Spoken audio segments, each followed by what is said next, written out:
Hi everyone, and welcome to today's Carly and Convo. We are joined by the lovely Union J lads. We've got two out of four. 2 out of 4 ain't bad. That's not bad. 50%. I'll take that. We'll take How that. are you today then? Yeah, we're really good. We're really, really good. I'm going to flip you this way. Hang on. Is that better, or does it matter? Does it make a difference? Yeah, no. Okay. Looking good either way, both of you. No, yeah, we're good. Thank you. We're really good. How are you?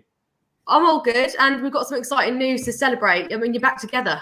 Yeah. So, who wants to lead on that and tell us how we've got to this point? 10 years on. J-Dog. It's just, I think, very organically happened in lockdown. In lockdown, we obviously had no time other than to just talk to each other and build on those personal relationships, so that there was no work pressure there for us. Yeah. So when the industry jumped back open, everyone was a little bit like, "Oh yeah, God, I'd love to go back out working." So yeah, it just happened really quickly, organically, and came from a place of love rather than us like planning to get back together. We'd built our relationships. We're like, "Do you fancy it?" rather than the other way around. Oh, well, that's nice to hear. I mean, all your fan base have gone like absolutely wild. I've checked socials and like people have been going absolutely mad for it. And you've got a show coming up that you're like getting ready to perform for. And I think there's a documentary as well. So everything's in the works.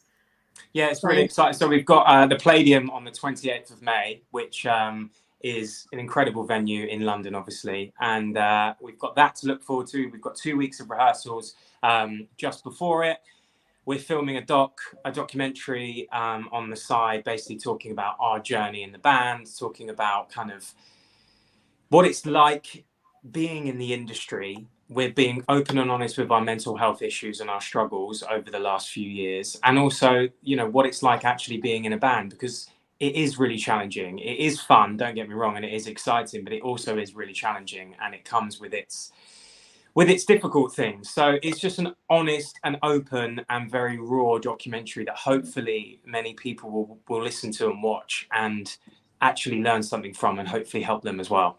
Yeah. Do you think that's a side of you guys now that you perhaps didn't think that you could show earlier on? Do you think things have developed like a little bit more to make like it a bit more accessible and open to have those conversations a bit more? I think it's strange that we didn't, because we're such, anyone who meets us, I mean, like Daniel, who works with me, team knows us, like we are the most open people when you meet us. Like we maybe too open sometimes as journalists, or when we're like at events and stuff, and we'll tell our life story because there's nothing to hide. We're open books.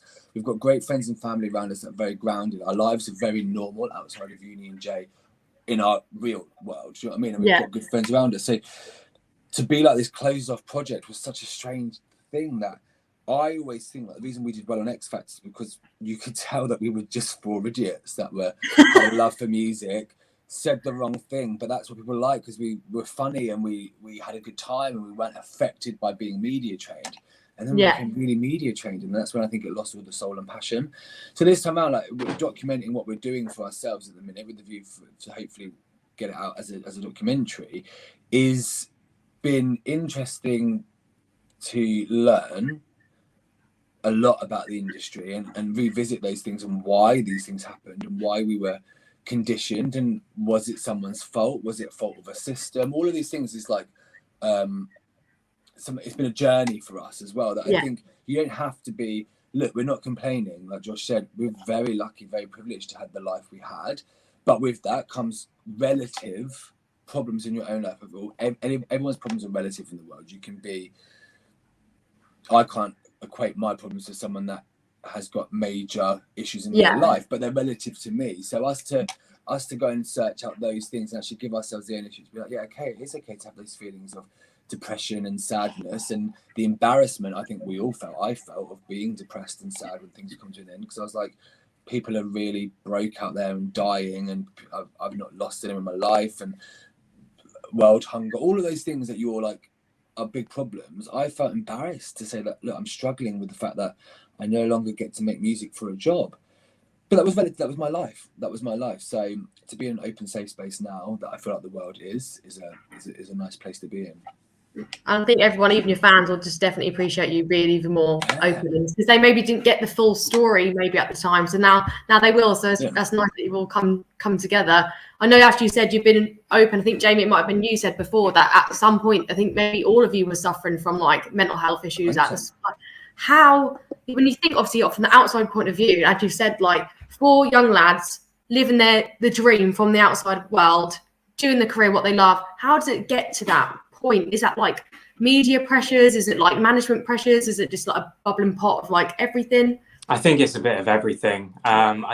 There's everything builds up. I mean, since the band, I last October, so October 2020, I checked myself into a mental health institute because I was struggling so much. And, you learn about your childhood and you go through all of that stuff. But mental health issues are something that over time just get bigger and bigger and bigger, and it gets to the point where it's unbearable. And I think that by being in the industry that we were in, if we had any kind of mental health issues before growing up and we didn't realize we did, once you put in an industry like music, it is accelerated so fast that all of these mental health issues just come to the surface straight away.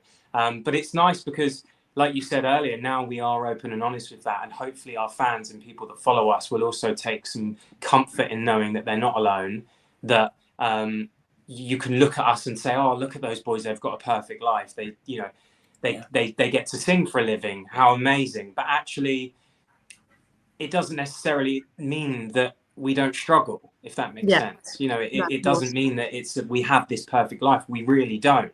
There isn't such a thing as a perfect life. So, but no, we are there for each other now. We're supporting each other, and we're open and honest when we have bad days, which I think is the most important thing. I think it's such a strange place to be I think I predominantly more so than the other boys managed to keep my 2 lives separate in the early days, like my home life and James from Luton with my partner. I've been with Ollie since before, and I've never left where I live when I grew up. So I always had the half-an-hour journey on the M1 to shed off Jamie from Union J and go back to me. But it crept in when we got dropped. The depression major happened. It's a strange thing that at 21, which we were, you kind of become the apex in your home life. That's not like I'm the best, but everything had to be about us in our own lives. So my boyfriend's life had to change. I was doing the big things. I was singing at Wembley Stadium. So of course that's going to take traction for your family and friends to want to be there.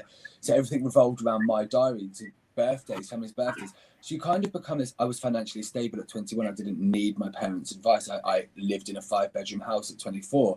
These are things that's a normal situation, not a normal situation. I wouldn't have taken advice had my family and friends given me advice anyway, because why? I'm earning this money. This is mine.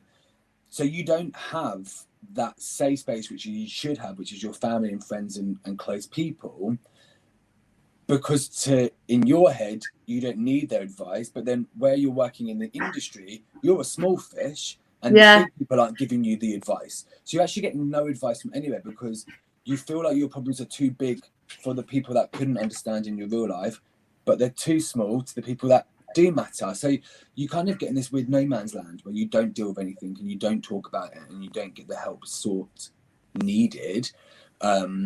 And antidepressants, I went straight on antidepressants, and it's the best thing I ever did. And I've spoken to people, you said, my friends or family that have gone through things like go on it, and they're like, no, it's not for me. I'm like, why is there a stigma? And I was like, I had a stigma of antidepressants, but I had no stigma of going out 3 times a week and getting pissed as a fart and going out, and what you see pop stars and rock stars doing that and letting their life go down that, but they won't admit they've gone on to a regulatory medicine that's going to make their health better. So yeah, I feel like we're definitely in a really good place now in 2022 for a lot of people. And I think we have the younger generation really to thank for that, and things like TikTok and people having a voice, an unfiltered voice, to be able to just tell it how it is. Yeah. Because I feel like there's that stiff upper British lip thing, and anyone that does well or succeeds in something can't complain about it because they look ungrateful. But anyone that complains when they haven't got it looks like they're jealous. We're getting rid of those boundaries now. That's like I said, it's relative. Everyone struggles. Everyone's life hits rough moments, but great moments. So yeah, it's nice to be this time around in a place where that's an open conversation. Is there anything this time around, do you think, is there like any serious lessons you've learned apart from obviously being open like with fans and each other now and taking the platform? Is there anything else you think I'm definitely doing this different like this time around? Just the honesty amongst ourselves. If one of us pisses each other off or says something that we're not happy with, don't let it build up. Just actually kind of say, actually, do you know what, like Jamie or George, or JJ, I didn't like what you said then, like that upset me. I think it's just that, because ultimately we used to let things just boil over and bug us and eat away at us and not say anything. And that just became constant in the band over the years. And it's just not a healthy way to another member. Yeah. Or like, it's not bitching, I hate that word, but let it annoy you. Because if you say, for instance, you and JJ had cross words in front of me, you two wouldn't have it out. I didn't speak to you about it. But why are you talking to me? Or I would talk to you about problems I've had. And it just, it got to JJ and I nearly had a fight in I don't know if you've ever seen in Morrison's. Yeah, JJ and I had a fight. So basically we were doing I can't believe I shouldn't laugh, but I just heard in a Morrison's, which just tickled me. Sorry. So basically we were doing album signings in what are you doing? we were doing album signings in Morrison's because they we did loads of them over the country. And JJ and I had a big, when we were walking to the signing, we just had a massive row, and our label was there, our security guard was there, tour manager, and JJ and I were like going at each other, weren't we, Jamie? And you boys were getting in the way. It was over really nothing. And the thing is, it was over. I can't remember what it was. I'm sure none of us can remember what it was. That's stupid. But tensions got high, and everyone got. And we were knackered. Like we were knackered. We were absolutely, we were so tired and so run down that the smallest of things would just piss us off.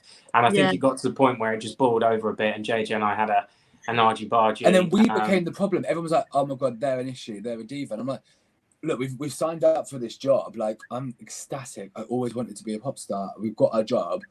But I do need to sleep and eat good food. And I do still need to be treated as a human. But you can't feel like you're complaining, like I said, because you feel ungrateful. I was like, so what? Am I going to complain? No, but you are. You boys are just human. But so you're the still team going to around you want you to be the best. The teams around you want you to be the best for the brand and not complain and get on and smile. I was told by a record executive once.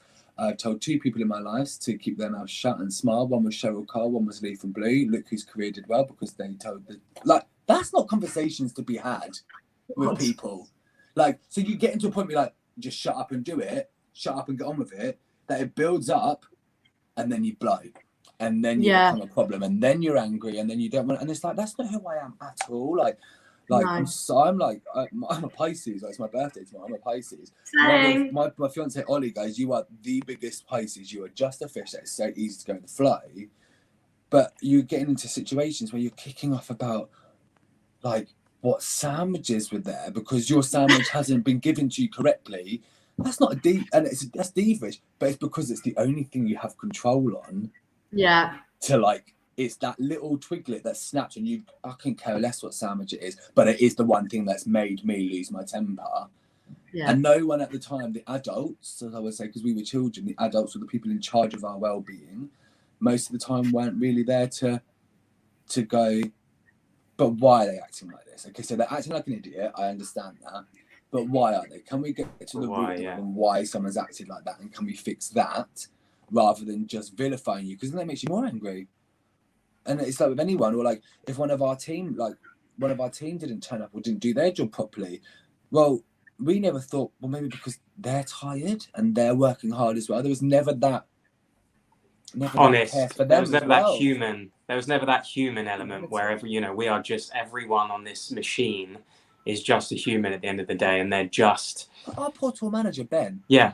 Oh my God, he'd have to put up all of us moaning that we're tired, all of us being ecstatic, having the best time of our life, having to drive us for 3 hours to a gig, sit around, wait for us, drive us backwards to individual houses, and then we just get out of the car and be like, "See you later, mate. Thank you," because he's been paid. That's his job.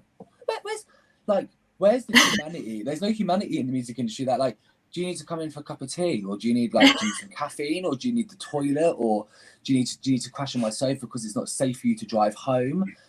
All of those conversations kind of get a bit lost. which I But I'm think guessing you can all bring that with you this time around, though. That's what's important, I guess, with your team, with the rest of you. You're going to have that. So self-care. We're the only unregulated industry. Like even the acting industry, since I've been doing acting and theatre, like having equity. I was like, what's equity? I was like, what? There's a board. There's a union of people that want to make sure that I'm looked after and I'm healthy and not being mistreated. I was like, that doesn't happen. And they're like, what do you mean? I was like, because there's not one in the music industry. How is the music industry one of the highest, greatest billion-dollar turnover companies in this country, right? One of the top 5, I would say, not regulated on making sure that the staff and the people, not just us, the people in the industry, are expected to work crazy. It's normal for us, I'm sure you as a journalist, the same, to pick up the phone at 11 o'clock at night to have a work conversation. Yeah. That's not normal. Yeah. That's not Amen. normal. Amen, sister. And it's not regulated. And if you don't do it, you're not hungry enough. Sorry. On the topic of sort of like people working over the top, being picked up and dropped as the music industry does, did you find that with your X Factor experience? Because I don't know if you've seen the press over the last couple of years, there's been people like Jedward and many people have come to the forefront and said, you know what, like they really didn't treat us very well. How was your overall experience on the X Factor? Obviously where the 4 of you were formed, I know 3 of you were together at the start. How was your overall experience? Did you feel any like negatives and downsides to the show at all? Or no, I think I can't speak. I think we're all the same ill of X Factor in any way. I think it was the best. You know, it was a dream for us. You know, Jamie and I in particular had been to X Factor auditions before Uni and Jay a good few times. So for us, it was the dream. And you know, they gave us the platform to go on and have success as a band and release singles and achieve the stuff that we achieved. And actually, I guess, but it's different for us. We were one of the few that had a career. We were lucky enough to have a career after the show. So it may be a bit different for other people, but from our experience, they were lovely. It was an amazing show to be a part of. And there was actually a welfare officer called Claire. We always called her Welfare Claire, who actually was there to look after us. So that's more than what happened after we left the show. That's for sure. Look, in 2022, if the show was now the way that we back then, no, the show potentially would not be up to scratch to what standards are today for people's mental health. We're talking 10 years ago. I was massively supported in my coming out journey. Like we said, Welfare Claire. We were lucky. We had a good relationship with X Factor. Yes, there's things they could have done better. Yes, there's things they could have done worse. But for me, no. Yes, you worked hard. You worked long hours. You're tired. But we were fed. We were watered. We were looked after. We were safe. We were. I can't speak for other contestants. No, of course. I can't speak for them. We were. Yeah. You can see from an outside perspective how other people. Yeah, I guess you guys went on and up, and then other people. Course, and there was definitely a few race things that happened in our series that contestants, I think, that had issues with them, or sexuality wasn't as promoted as much as mine and Rylan was, being gay, and there was maybe some gay women in our cast that were seen as you can't be a lesbian, but that's awful, and it is awful, and it's not acceptable nowadays. But at the time, I think. You can't comment on I can't comment on it because it didn't affect me, and I'm not going to badmouth it, but I'm not going to praise them for the things they got wrong. But I think the people that have their issues are justified to them, and rightly so for them. But for us, I had the best time of my life on that show. That's good to hear. Nothing's compared since. And that's only me, but I wanted to be in it. I'm a fan of the show. I was a super fan. Like Ryan was a big brother, X Factor was mine. I was a super fan of the show, so I probably missed a lot of rubbish stuff because I was just so giddy the fact that I was on the show. And I know Louis looked after you guys, didn't he, if I'm right? Yeah. How was he as a mentor? Because I've heard that he does a bit of tough love, and he looked after some great boy bands in his time. I was speaking to the Westlife lads, and they actually let me know that one point, I think it was Shane came in hungover once, got slapped around the face. Did you ever get any of the tough love from Louis like this? If he likes you, he likes you. Right? And he liked us. Okay. And we got on very well with Louis. That the open conversation was there. And I will always have Louis back. Everyone gives him, I'm not going to say what I said on Loose Women because I made Josh's friends laugh. I called him an idiot. I didn't mean he's an idiot. Everyone gives this. No, I think your words were blithering. Everyone does give Louis this rap that he doesn't know what he's talking about. Of course, he's saying the stupid things he's saying for camera or whatever, or the funny Louis Walsh isms. It's his character. He is the most switched on, and for us as a project, out of all the groups on X Factor that year, the most invested judge, I believe, our year out of all 4 of them in us. What he did for us on that show was wonders. The amount of energy, time he put into us, the advice was invaluable to us. And yeah, but you need a bit of tough love. He would probably tell you, "You're being a diva, shut your mouth, get on with it." Like, but you need that from someone. At least someone's telling you that. Yeah, of course. How about Simon? Any heard from him lately? He wasn't on our year. Oh, was he not? No. Oh, that was poor research. God. He wasn't on our year. But again, Simon, we only know him. We went on holiday. We did the New Year's Eve party in Barbados. And one thing I love about Simon, this is one of my favourite stories ever about him, is he's always been really complimentary of us. And when we went back on the show and performed, he came up to us after and said, he was like, "Well done, boys." I think we surprised him a little bit. But we were around, he was in the swimming pool. He asked one of the waiters or someone at the complex we were staying if he could get a drink, and they didn't hear him. And as the staff member ignored him but didn't, my partner Ollie went, "It's a no from them." And everyone went deadly silent, like, "Why are you taking the piss out, Simon? What are you doing?" And he absolutely roared in laughter and loved it. And I was like, "Oh my God, he's really human." Because I'm sure nobody treats him like a human. No. I'm sure everyone treats him as this God, Simon Cowell. So when my partner, and I was like, "Oh my God, my boyfriend has just spoke to my record label boss like that." And I kind of panicked. But Ollie, that humanity from Ollie to the biggest music mogul in the world, they met. They entwined as humans. And that's what's really important that I think a lot of people in the music industry forget. That, but just human, like having a laugh. And and that's what I would always say about Simon. That's my one nugget of Simon, that, he's probably one of the most normal people you actually will ever meet. I've met him once, but I know what you mean. I was sort of like, "Oh, Simon." So you do it. Everyone, the whole room was like quite like it. So I guess it is nice that your boyfriend just didn't care and treated him like any other person in the room. He loves it. I'm sure he loves being Simon Cowell. Like, I'm sure he does. Anyone, if you will, he loves it. But if you actually, I always say I love being Jamie from Union J. But when someone actually sees James from Luton through that, I invest in you because you like got rid of the facade and actually treated me with a bit of, like, I love it when people ask me about how Ollie is. Like, that's the one thing I learned, is no one would, like, I couldn't stand when I was going out, people asking my partner to take a picture of me. And I was like, he's not a photographer. If he offers, fine. But like, I love it. The people that I take time is like, hi, "Oh, you're Jamie. Hi. Oh, who are you? Oh, you're Ollie. Lovely to meet you. What do you do? Invested in him?" Yeah. Because, like, that's our life. That's what's important to me. Or like, do you have it, like, talking about our pets and stuff? They're the conversations I want to have. I don't want to talk about what celebrities I've met, blah, blah, blah. I want to talk about what TV shows I like at the minute and that sort of stuff. They're the people that get into you in any walk of life, I think. No, of course. And then obviously a lot has gone on. It's been 10 years. I think there's like been marriage, there's kids. I mean, do your theatre work, modelling going on. I think there's some TV work like this. I'm just going to tell them I'm 2 more minutes. I'm supposed to check out 20 minutes ago. But it's me and you, Josh. But there's so much going on in the last like decade. What was I going to say? He's completely thrown me by just absolutely clearing off. But I was doing some research, having a look. Did a little bit of research. So I've got questions. I had them for you all. So you're going to have to maybe answer on behalf of your bandmates. So there's some random facts that the internet says, whether they're true or not, you're going to have to let me know. So I started with JJ. Is it true that he's met the Queen? Do you know? Yes, he rode horse for her. He was a jockey for her. That's what I saw this come up, and I was like, really? There's old Queenie. I love her. Yeah. Go on, Liz. Oh, bless her. Legend. Don't you love her? I love her. You've got to, haven't you? We're going to London for the Jubilee. My boyfriend, like fans, we're going to go and camp out outside the Mall. Oh, bless her. The next one I've got, Josh. Is it true you were scouted for the Wanted before you ended up in this group? And is there any band regrets there? Oh, bad regret. Yes, that is true. What part? Pardon? What part is true? The first part. The first part. I've got no bad regrets at all. Honestly, I'm a firm believer in everything happens for a reason. And I just couldn't see myself in that, as much as I, love the Wanted, I think they smashed it. I couldn't see myself in that band. I just don't think it's it's the band for me. So, no regrets whatsoever.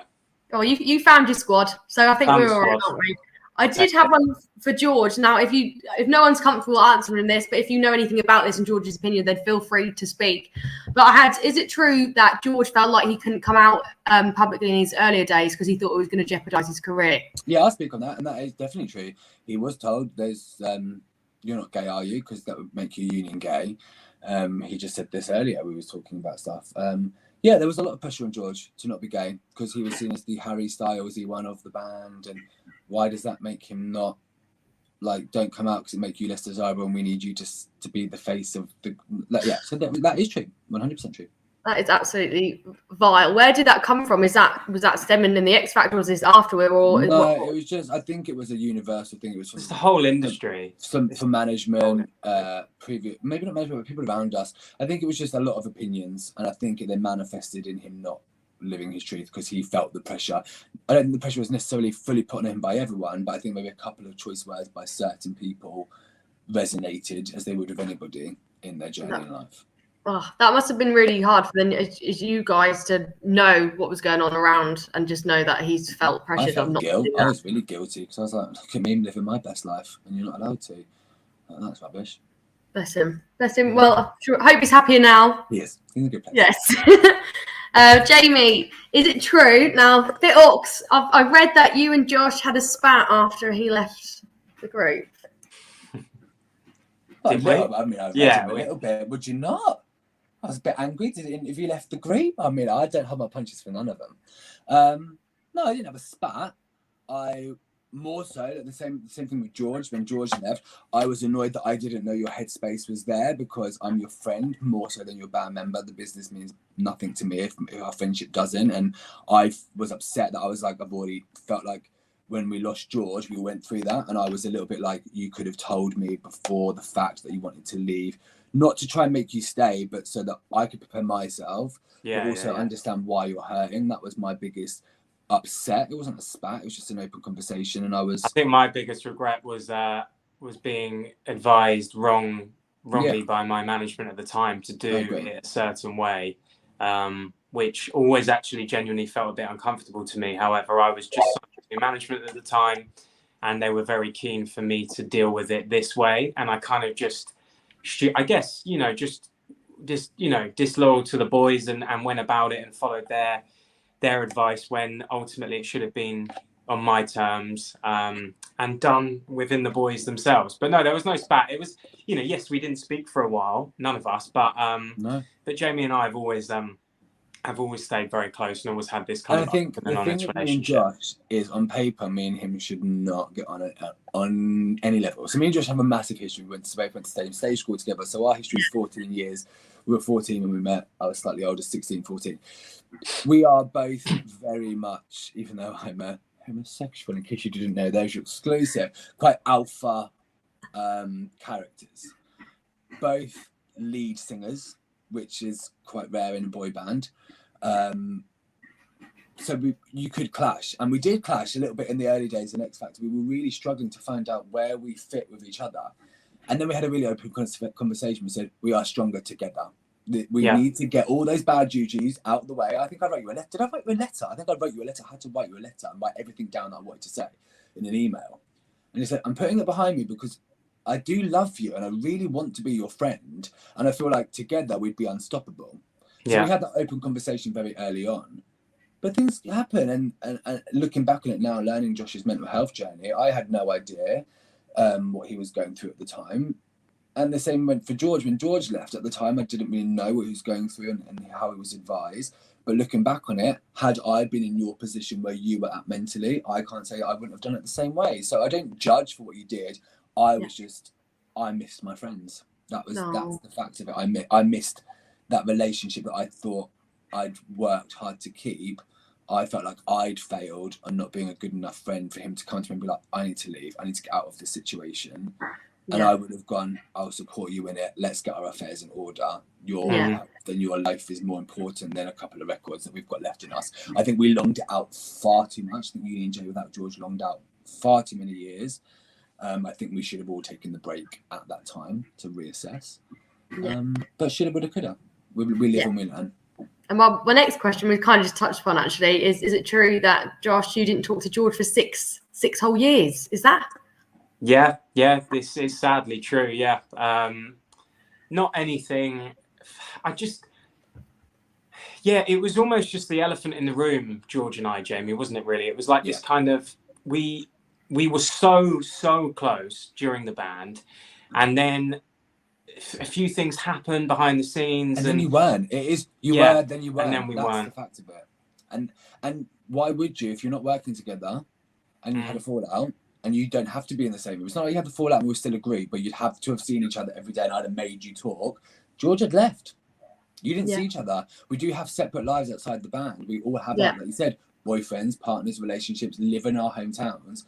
So you weren't in each other's lives. So what were you supposed to do? Just time happens. You see? It's nice because it's nice. We've had, George and I in particular, obviously 6 years of not speaking.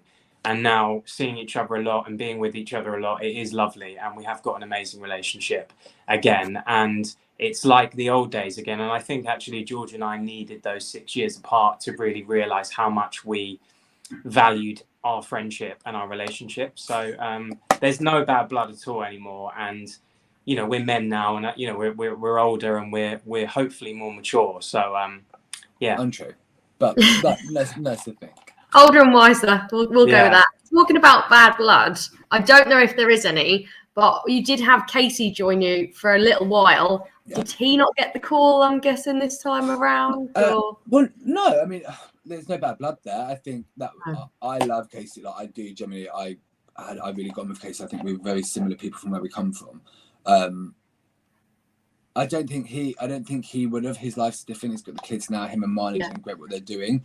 This wasn't a getting back to Union J to exclude him. This was us healing the reason why we had to bring Casey in. So that's what our main goal here was, to heal the Union J with George. And George was the original member and together. So he, for me, has always been a part of Union J. I always liken it to, like, if you've seen Dreamgirls, when Beyonce goes, there's not just 3, there's 4. And Jodie Hudson comes on. There isn't just 4 members of Union J. Casey was a member of it. But this time round, I don't think it would have worked for any of us. I don't think he felt comfortable in the band when he was in the band. I think it was a misadvised thing for all of us to have agreed to. He felt a lot more comfortable outside of the project. I always felt, and I know that he was always felt like an imposter singing our songs, and it's and just we nice. Didn't release new music, so it's nice it being the original 4 now. It's that the bonds that the 4 of us created for those first few years was so amazing and so strong. And like I said before, the 3 boys are the only 3 boys on the whole planet that can truly understand what it's like to have done the things we've done. So it would have only been right for it to be the original 4. And it's just great that it's come on our 10-year anniversary, and we've got lots to look forward to. 10 years of us 4. Yeah, I think we had a question from Dan before we let you go, because I know we kept you too long. John, there's a different question. We'll have 2 questions from Dan. And Josh, how does it feel to swap the stage from the D&G catwalk? Funny story about it. So I was obviously very lucky to walk for Dolce & Gabbana in Milan in the Fashion Week. But I did it twice, and the first time I did it, they put me in this jacket with a wolf head on it, right? And just as I was walking out, they said, "Would you mind putting the hood up?" And I was like, "Yes, I would mind putting the hood up, because then no fucker's gonna know it's me." And it could have been anyone walking the D. Is that they're not? Yeah, that was the hood. And I was literally thinking, like, if I put that hood up, no one's gonna know it's me, and then it could just be a random bloke. Yeah, no, I back that. If you're doing it, come on. There's you trying. Oh yeah, there we go. That's got to be a proud moment there. Oh, it was amazing. It was terrifying, but it was absolutely incredible. And it's a kind of, like Jamie said, it's a bucket list thing that I've ticked off. I was so gassed for you. I've never been like, again, even like when Chloe, your wife, was on Harper's Bazaar, I was like, my mate just wants to catwalk. I was like, my mate's on Harper's Bazaar. I was like, I live for that. I live for people getting what the world. Yeah, could not have been prouder. I love you, brother. We do have a question for you now, Jamie, I believe. So, Jamie, obviously you've been open about your sexuality. How do you think the industry has changed since you appeared on X Factor? Hugely. I like to say like my year on X Factor and the way that the world was in 2012 was a big pivotal year, I think, for LGBT people. 2012, X Factor, Sam Smith, RuPaul's Drag Race, all of these things like that, kind of like that era, kind of really paved the way. Yeah. No. Oh no, not Has he mid gone? answer. Did you kick him because you were bored of his answer? You absolute savages. I promise I didn't. I was quite intrigued then You were, on his were you falling answer. asleep like me? No, I'm joking. I'm joking. We better. Well, we'll see if you come back. I can ask you. I've probably got plenty more questions. So I'll hit you with a Rylan one. You had Go to face Rylan in the final two 1 week on the X Factor, I believe. Yes. Is there any beef there? Is it all forgotten and No. forgiven? No, I mean, I don't know how Rylan could ever have any beef. He smashed it so much. Can you imagine? I'm back. iPad died. No. iPad died. No worries, mate. No, I was just saying they asked me a question about Rylan and us having any beef because we knocked him out in the bottom two. But he has gone on to have the most incredible career. I love him. He's so won. lovely. I think he won. We love him. Bless his heart. But we'll go back to your question. Yeah, I think it's changed massively for the better. I think I love it. I think you've got so my fingers are just holding my phone up, so I don't. It's like I've got like my knees out. I'm not going to distract you. I'm not a technical person. Yeah, I think it's massively changed. I think it's changed for the good. I think there's a lot more we can still do. But I love it that I feel like everyone, it's just not a conversation anymore. And I can't wait to like be expressive with my fashion choices and be expressive in how I perceive myself and how my band member can and my fan base. And yeah, I'm happy to be who I am, but we're not fully there. And I think there's other people now that me as a gay white man need to turn my attention to other people whose voices need to be heard. I've kind of feel like we've got our foot in the door now, so we now have a platform to speak on other issues. So I'm really keen to do that this time round, speak on the issues. And I feel like when you've been somebody that in any walk of life that's been oppressed or has been a minority, when the gates open a little bit, I think you should not just be solely concerned on what your story is. I feel like the gay movement wouldn't have happened without the suffragettes and women's rights, and I don't think the suffragettes and women's rights wouldn't have happened without the one before. Do you know what I mean? So now we need to look for what's going on in the world at the minute. Yeah, keep paving the way for the next one. For other people and other discrimination and being able to like come together when the world's so divided at the minute. Things with misogyny or racism or homophobia or whatever it may be, taking your experience and sticking it up. And what Josh said earlier to an interview we did with a gay publication, he said he feels the need and he feels it's his role to stop homophobic slurs in his football team. And I agree it is. And I feel like it's my place as a white man that has understood prejudice for being gay to stand up for racism in a workplace and not feel like I can understand what people go through because I can't, but to be the one that is their ally and go, this is not correct. This is not what we should be doing. Why is this happening? Because you've got a place, I've got a privilege where I'm at, and Josh has a privilege as a straight man. So everyone has a privilege over someone else. So use your privilege to help that person. Don't feel offended when that person calls you out for your privilege. Understand it and use your privilege to help that person. And that's what I'm excited where the industry's at the moment. Or the world in general. I think I love it. I'm excited for where we're headed. Yeah, great answer. Is there anything you guys want to add before we go? Should we flag the tour again, your performance? Can't come to the Palladium, it's sold out. SARS. I'm joking. It's sold out?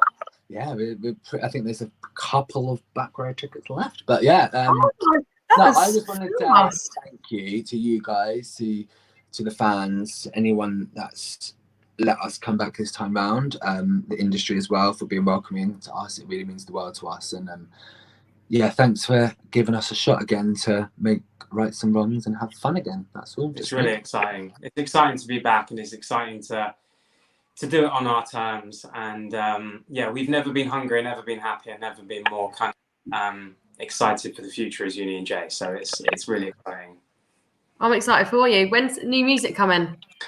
Soon. Well, So listen, right we're not now, rushing that. That's one thing that we're not rushing. We will be doing that when it's right, when the time is right, when we've got a record label sorted, which we're in talks with at the moment. But this time round, we're not going to put the pressure on ourselves to kind of get top 10 hits, get #1 singles. We just want to tour. We want to perform live as much as possible over the next 10 years. And if music is the driver behind that, then great. But we're not going to add too much pressure on it.